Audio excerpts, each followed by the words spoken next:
بسم اللہ الرحمن الرحیم الحمد للہ رب العالمین والصلاة والسلام علی سید المرسلین وعلی آلہ واصحابہ واہل بیتہ واولیاء امتہ اجمعین۔ قال اللہ تبارک و تعالی فی القرآن المجید والفرقان الحمید یا ایہا الذین آمنوا توبوا الی اللہ توبۃ نصوحا۔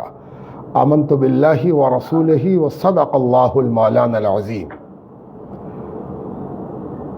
یہ میرے لیے بڑی سعادت ہے کہ رمضان مبارک میں توبہ اور استغفار کے موضوع پر کچھ بولنے کا موقع ملا۔ اسلام جو اللہ تبارک و تعالیٰ کی بہت بڑی نعمت ہے، یہ نعمت اس لیے دنیا میں آئی کہ انسان کو انسان بنا سکے، بندہ بنا سکے اور اس لائق بنا سکے کہ فرشتے ان پر رشک کریں۔ اور اس کے لیے جو سامان اللہ تبارک و تعالیٰ نے اتارا، جن زیوروں کو اللہ نے اتارا، کہ جس زیور کو انسان اگر اپنے جسم پر، اپنی شخصیت پر، اپنی ذات پر اس زیور کو آراستہ کرے تو وہ فرشتوں کے لیے سامان رشک بن جائے۔ ان زیوروں میں ایک بہت اہم زیور توبہ ہے۔ یہ توبہ اللہ تبارک و تعالیٰ کا بہت بڑا احسان ہے بشر پر، انسان پر۔ اور اس کو سمجھنے کے لیے بات یہاں سے شروع کی جائے کہ اللہ تبارک و تعالیٰ نے اپنی مخلوقات میں 3 قسم کی مخلوق پیدا کی ہے۔ ایک مخلوق وہ ہے جو کبھی گناہ نہیں کرتی، جو کبھی غلطی نہیں کرتی، جس سے کبھی کوئی معصیت نہیں ہوتی، جس سے کبھی کوئی قصور نہیں ہوتا۔ یہ مخلوق اللہ تبارک و تعالیٰ کی فرشتے ہیں، ملائکہ ہیں۔ دوسری مخلوق اللہ تبارک و تعالیٰ کی وہ ہے جو سوائے گناہ کے کچھ اور نہیں کرتی، اس کا کام صرف گناہ ہے۔ یہ مخلوق کون ہے؟ یہ شیطان ہے اور اس کی ذریت ہے۔ اور ایک مخلوق اللہ تبارک و تعالیٰ نے ایسی پیدا فرمائی جو گناہ کی استطاعت رکھتی ہے، طاقت رکھتی ہے کہ گناہ کر سکے، ساتھ ساتھ وہ توبہ کی بھی صلاحیت رکھتی ہے، توبہ کی بھی استطاعت رکھتی ہے، یعنی گناہ کر کے گناہ سے معافی کا مادہ بھی اس کے اندر موجود ہے۔ اور یہ مخلوق بشر ہے اور انسان ہے۔ اس سے ایک بات پتہ چلی کہ بشر سے گناہ نہ ہو، یہ ایسا معاملہ نہیں ہے کہ جس پر آدمی غور کرے کہ گناہ ہو ہی نہیں۔ گناہ تو ہوگا، اس لیے کہ ہم فرشتے نہیں ہیں۔ ہمیں صرف یہ یاد رکھنا ہے کہ ہم ابلیس بھی نہیں ہیں، یعنی گناہ کر کے گناہ پر ڈٹے رہنا، جمے رہنا، گناہ پر اپنے آپ کو ثابت قدم رکھنا، یہ شیطان کی صفت ہے۔ اور ہم گناہ کر کے توبہ کر لیں، یہ ہماری بشریت کی معراج ہے۔ ایک بزرگ نے اپنے ملفوظ میں لکھا ہے کہ شیطان کو انسان کے جس عمل پر سب سے زیادہ افسوس ہوتا ہے، قلق ہوتا ہے، بے چینی ہوتی ہے، گھبراہٹ ہوتی ہے، شیطان انسان کے جس عمل پر ماتم کرتا ہے وہ عمل انسان کا توبہ کرنا ہے۔ جیسے ہی کوئی انسان توبہ کرتا ہے تو شیطان اپنا منہ پیٹتا ہے، اپنے اوپر ماتم کرتا ہے۔ کیوں؟ اس کی سب سے بڑی وجہ یہ ہے کہ شیطان گناہ کرنے سے شیطان نہیں ہوا ہے، اس کے شیطان بننے کی اصل وجہ یہ ہے کہ اس نے گناہ کے بعد توبہ نہیں کی، نہ کل کی، نہ آج توبہ کرنے کو تیار ہے اور نہ توبہ کر سکے گا۔ اسی لیے شیطان انسان کی توبہ پر بے چین ہو اٹھتا ہے، پریشان ہو اٹھتا ہے، اور وہ بہت قلق اس کو محسوس ہوتا ہے کہ یہ کیسے نصیب ہو گیا اس انسان کو کہ یہ توبہ کر کے گناہ سے پاک ہو جاتا ہے۔ سوال اٹھتا ہے کہ توبہ ہے کیا؟ کس چیز کا نام ہے توبہ؟ توبہ کس چیز کو کہتے ہیں؟ تو توبہ کے لغوی معنی اگر سمجھنے کی کوشش کی جائے تو توبہ کا اصل مقصد کھل کے سامنے آتا ہے۔ توبہ کہتے ہیں اپنی جگہ پر واپس پلٹنے کو۔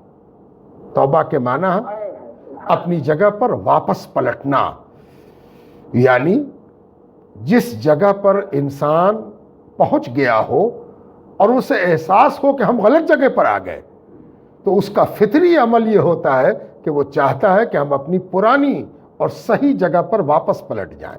مثال کے طور پر اگر راستے میں چلتے ہوئے ذرا سا خیال آدمی کا بھٹک جائے اور توجہ ادھر سے ادھر ہو جائے تو بالکل فطری بات ہے، ہوتا رہتا ہے، سب کے ساتھ ہوتا ہے کہ انسان کا پیر گڑھے میں چلا گیا یا کسی پانی کے جمع ہونے والی گڑھے میں پیر چلا گیا، اور جیسے ہی انسان کا پیر جاتا ہے اس کا شعور جاگ جاتا ہے، اسے احساس ہوتا ہے کہ میرا پیر کہاں آ گیا، ہم کہاں آ گئے، اور فوراً اس کو ایک فطری طور پر بغیر ارادہ کیے انکانشسلی اس کا ایک عمل ہوتا ہے کہ وہ جلدی سے اپنا پیر واپس نکالتا ہے۔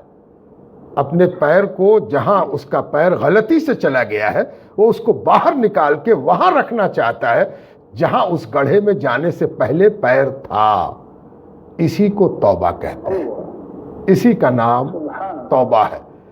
توبہ کرنے والا اپنی غلط جگہ سے صحیح جگہ کی طرف پلٹتا ہے، اسی کو ہم توبہ کہتے ہیں۔ اور اسی لیے یہ توبہ اللہ تبارک و تعالیٰ کا بڑا احسان ہے۔ آپ اگر غور کریں کہ اللہ تبارک و تعالیٰ نے اسلام کے حوالے سے جو قانون ہمیں عطا فرمایا ہے اس میں جزا بھی ہے، سزا بھی ہے۔ اللہ تعالیٰ نے یہ وعدہ کیا ہے کہ تمہاری ہر نیکی کا ہم بدلہ عطا کریں گے اور ہر برائی کی سزا کے لیے بھی تم تیار رہو۔ ذرا اندازہ لگائیے کہ اللہ ہر چیز سے واقف ہے، کوئی چیز اس سے چھپی ہوئی نہیں ہے، تو کوئی نیکی بھی اس سے چھپی ہوئی نہیں ہے، وہ ہر نیکی کا بدلہ دے گا۔ وہ اتنا بڑا رحمان و رحیم ہے کہ نیکی کرنے والا اپنی نیکی کو بھول جائے، وہ پروردگار نہیں بھولتا کہ اس نے کون سی نیکی کی ہے۔ نیکوکار بھول سکتا ہے اپنی نیکی کو، وہ رحمان و رحیم اور جزا دینے والا نیکی کو کبھی نہیں بھولتا، اور اسی لیے وہ ہر نیکی کا بدلہ دیتا ہے، اتنا بڑا رحمان و رحیم ہے۔ لیکن دوسرا پہلو کہ وہ سزا دے گا اور انسان کو ہر گناہ کی سزا ملے گی۔ اگر اس پہلو پر اگر ہم غور کریں تو جھرجھری سی آتی ہے کہ ہم کوئی گناہ کسی سے چھپا لیں، اللہ سے تو نہیں چھپا سکتے، اور اگر بشر کی فطری صلاحیت میں گناہ ہے تب تو ہر بشر اور ہر انسان الا ماشاء اللہ گناہ کا شکار ہوگا اور سب سزا کاٹیں گے، تب تو پروردگار کی سزا سے کوئی بچ نہیں سکے گا۔ تو کیا مقصد الہی سب کو سزا دینا ہے؟ کیا مشیت الہی یہی ہے کہ جہنم بھر جائے، سزا کی لائن میں کوئی بچے نہیں، سب کے سب کھڑے ہو جائیں اور سب کے سب سزا پائیں؟ جب اس سوال کا جواب آپ تلاش کریں گے تو آپ کو محسوس ہوگا کہ پروردگار کی رحمانیت و رحیمیت ایسی ہے کہ وہ خود کہتا ہے کہ سبقت رحمتی، میری رحمت سبقت لے گئی ہے، فوقیت لے گئی ہے، مقدم ہو گئی ہے۔ کس پر؟ میرے غضب پر، میرے غصے پر، میری پکڑ پر، میری عقوبت پر۔ جو سزا دینے کا معاملہ ہے وہ میرا غضب ہے، اور جو معاف کرنے کا معاملہ ہے وہ میری رحمت ہے۔ تو گھبراؤ نہیں، میرے غضب پر میری رحمت مقدم ہے۔ لیکن سوال یہ اٹھتا ہے کہ یہ کیسے؟ تو اس کے لیے پروردگار نے جو نسخہ کیمیا بتایا ہے اس نسخے کا نام ہے توبہ۔ یعنی اگر کوئی گناہ کرتا ہے اور وہ توبہ کی وادی میں قدم رکھتا ہے تو تائب، توبہ کرنے والا، پراشچت کرنے والا،